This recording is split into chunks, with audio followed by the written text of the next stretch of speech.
সুপ্রিয় দর্শক মণ্ডলী, নীলক্ষেতের ভিপি হওয়া যায় কিনা, নীলক্ষেতে ব্যালট ছাপানো যায় কিনা, এটা বাংলাদেশের এখন টক অফ দ্য টাউন। আজকে আলোচনা করব ডাকসু নির্বাচন পরবর্তী ব্যালট বিতর্ক এবং ডাকসু নির্বাচনের বিভিন্ন অসঙ্গতি নিয়ে। এক্সপিডির একটা লম্বা নিউজ অ্যানালাইসিসে স্বাগত জানাচ্ছি। সাথে আছি মাহবুব নাহিদ। ঢাকা বিশ্ববিদ্যালয় ছাত্র সংসদ নির্বাচন প্রায় 6 বছর পরে অনুষ্ঠিত হয়।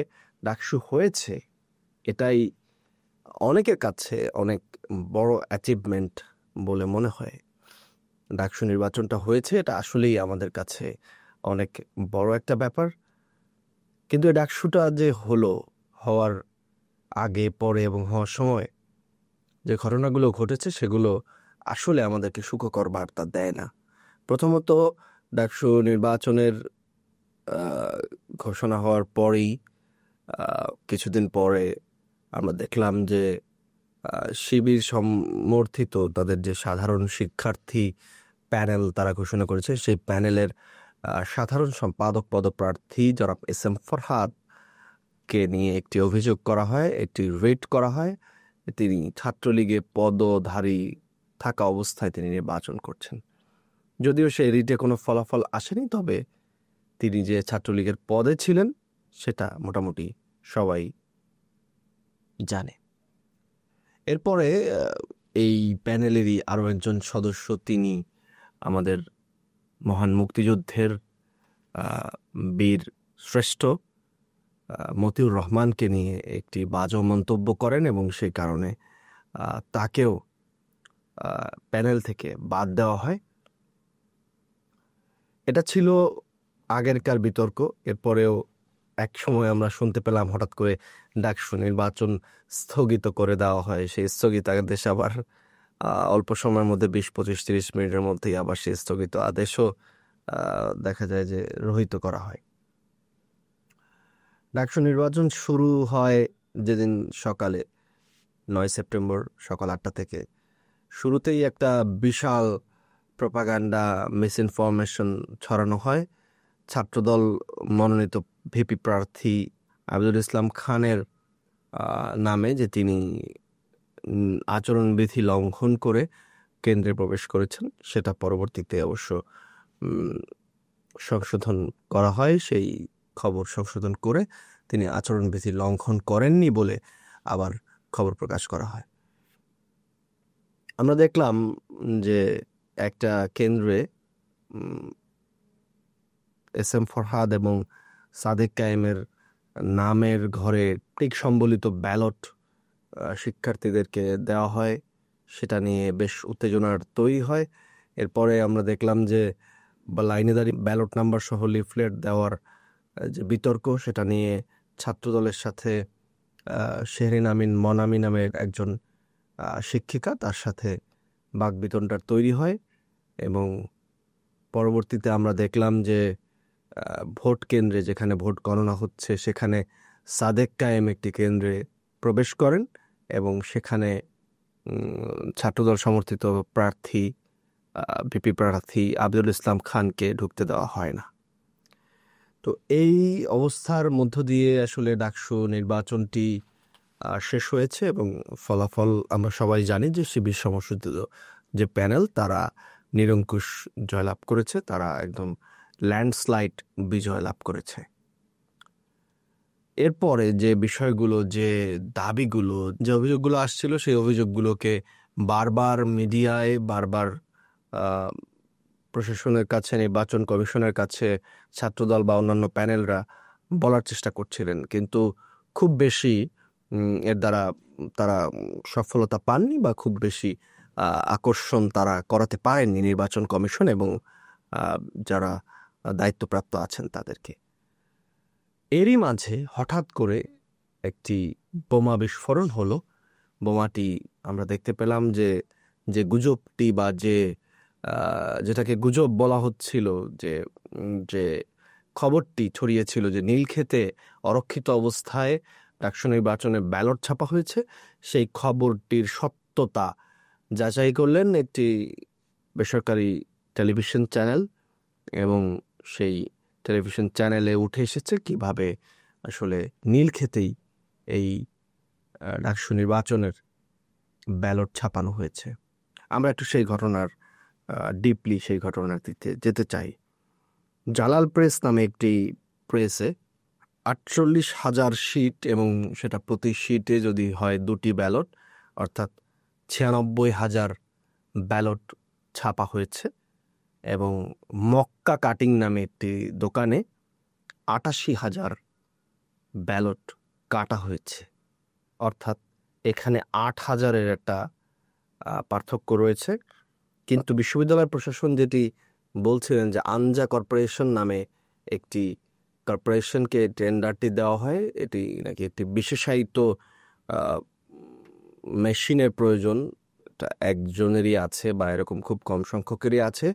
এটা 50-60 লাখ টাকা দামের মেশিনের প্রয়োজন হয়, এই জন্যই আনজা কর্পোরেশনকে কাজ দেওয়া হয়েছে। আনজা কর্পোরেশনের যিনি চেয়ারম্যান জনাব জাহিদ হোসেন, তিনি ব্যালট ছাপানোর কথা স্বীকার করলেও তিনি দাবি করেন যে কেরানীগঞ্জের প্রেসে ছাপা হয়েছে 1,53,000 ব্যালট। কিন্তু আমরা আমাদের হিসাব অনুযায়ী আমরা যদি একটু দেখি যে মোট ভোটার সংখ্যা 39,775 জন হলে ভোটার প্রতি 6টি ব্যালট প্রয়োজন হলে 2,38,650টি ব্যালটের প্রয়োজন। সেক্ষেত্রে আনজা কর্পোরেশন থেকে ছাপানো হয়েছে 1,53,000 ব্যালট, তাদের দাবি।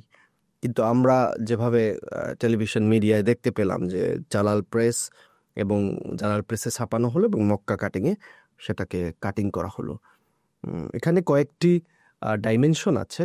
নাম্বার 1 হচ্ছে যে এই ডাকসু নির্বাচন এটা একটা ভাইটাল নির্বাচন, বাংলাদেশের দ্বিতীয় সংসদ যেটাকে বলে থাকি আমরা, সেই সংসদ নির্বাচনের ব্যালট ছাপা হয়েছে গাউসুল আজম মার্কেটে, যেটা ঢাবি প্রক্টর বলেছিলেন যে নীলক্ষেতে জলজন্ত মানুষ বানানো যায়, কিন্তু সেখানে সে নীলক্ষেতে ছাপানো হয়নি, তিনি একদম অস্বীকার করেছেন। এবং যখন ছাপানো হয়েছে দোকানের শাটারও খোলা ছিল। এবং ব্যাপার হচ্ছে যে এক দোকানে ছাপা হলো আর এক দোকানে কাটিং হলো, এটা একটা বড় problematic issue, chain of custody issue যেটাকে বলে থাকি আমরা, যে কোনো ধরনের নিরাপত্তা ব্যবস্থা ছিল না এই ব্যালট পেপার ছাপা হওয়ার প্রসেসটাতে। এরপর আরেকটা বিষয় যে সিরিয়াল নাম্বার বা ওএমআর কোড বা অ্যালাইনমেন্ট কোড যদি ফাঁস হয়ে যায় এখান থেকে, সেই অ্যালাইনমেন্ট কোড ফাঁস হয়ে গেলে এটাকে খুব সহজেই আসলে এই ব্যালটের ডুপ্লিকেশন করা সম্ভব ছিল।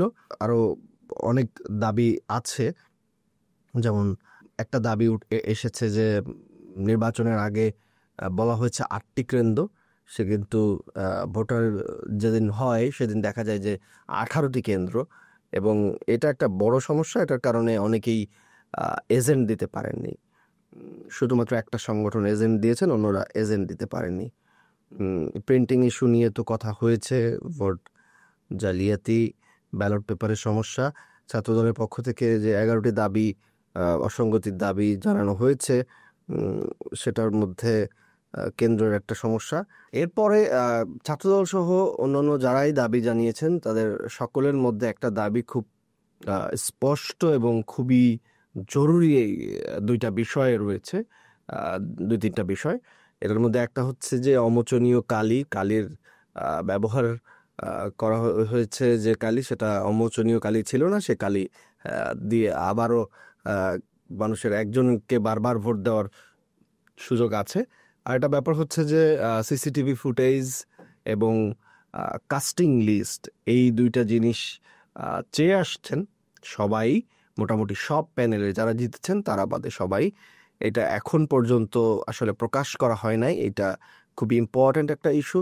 এবং একটা ইস্যু, একজন প্রার্থী একটা কথা বলেছেন যে এত ভোট আসলে, মানে এতগুলো মানুষ যদি ঢাকা বিশ্ববিদ্যালয়ে একই সাথে একই দিনে একই সময়ে প্রবেশ করতেন, তাহলে আসলে যে পরিমাণ হল্লা বা যে পরিমাণ জনগণের মানে উপস্থিতিতে যে একটা মানে একটা পরিবেশটাই তো পাল্টে যাওয়ার কথা, সেই পরিমাণ উপস্থিতি বা সেই পরিমাণ ফ্লো দেখা যায়নি। এটা একটা দাবি করেছেন একজন প্রার্থী, খুব স্পষ্ট একটি দাবি। পলিং অফিসার নিয়ে একটা দাবি এসেছে, অভিযোগ এসেছে যে পলিং অফিসার চিফ রিটার্নিং অফিসারের বদলে এটাকে নিয়োগ দিয়েছেন ঢাবি প্রশাসন, অর্থাৎ প্রশাসনের পক্ষ থেকে নিয়োগটা দেওয়া হয়েছে।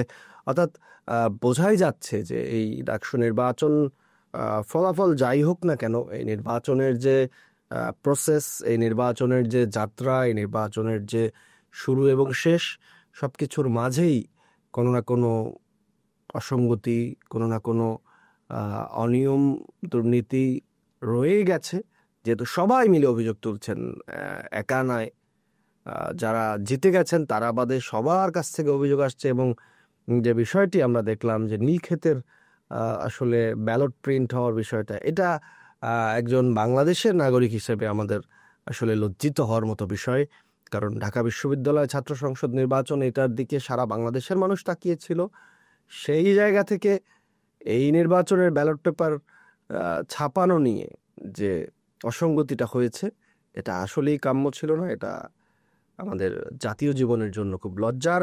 সুপ্রিয় দর্শক মণ্ডলী, আমরা আরও ভালোভাবে অ্যানালাইসিস করছি, আরও ভালোভাবে জানার চেষ্টা করছি যে ডাকসু নির্বাচনে আসলে কি কি হয়েছে, কি কি হয়নি, এটা নিয়ে আমরা আরও তথ্য আপনাদেরকে দেওয়ার চেষ্টা করব। আজকে আমাদের কাছে যে সমস্ত তথ্য ছিল সেটা নিয়ে নিউজ অ্যানালাইসিস আমরা দেওয়ার চেষ্টা করেছি। আশা করেছি যে আপনাদের কাছে হয়তো বা ভালো লেগেছে, ভালো নাও লাগতে পারে, কারণ ভালো মন্দ মিলিয়েই জীবন। ভালো লাগলেও বলবেন, ভালো না লাগলেও বলবেন। ভালো থাকবেন, সুস্থ থাকবেন। আসসালামু আলাইকুম।